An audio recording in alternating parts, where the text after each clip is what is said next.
नमस्कार बंधुरा बंगघरे स्वागत। तो आमी रान्ना बसिए दिएछि এই যে উচ্ছে দিয়ে আর লাউ দিয়ে একটা তেঁতোর ডাল করব। এখানে ঝিঙে আর আলু কেটে ভিজিয়ে রেখেছি, ঝিঙে আলু পোস্ত করব। চলুন দেখাচ্ছি। এই যে এখানে কাঁচা মুগ ডাল সেদ্ধ হয়ে গিয়েছে, এবার হলুদ দিয়ে একটুখানি কাটা দিয়ে নেব। ডালে কাটা দেওয়া হয়ে গিয়েছে, এবার ডালের মধ্যে লাউগুলো দিয়ে দেবো। লাউগুলো দিয়ে দিলাম, আর এখানে তেল গরম হয়ে গিয়েছে, এর মধ্যে একটু সর্ষে দেব,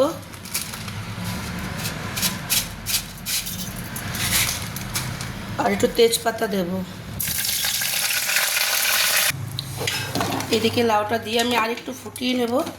ততক্ষণ আমি উচ্ছেটা সর্ষে আর এই তেজপাতা ফোড়নের মধ্যে দিয়ে দিচ্ছি, দিয়ে একটু ভেজে নেব।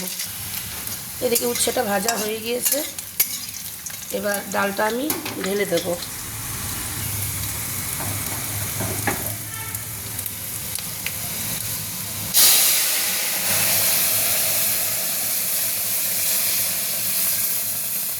ডালটা ঢেলে দিলাম। এইসব খাবার দাবার কি ভালো লাগে না বলুন বন্ধুরা? যত গরম পড়ছে তত মনে হয় এইসব খাবারই খাবো।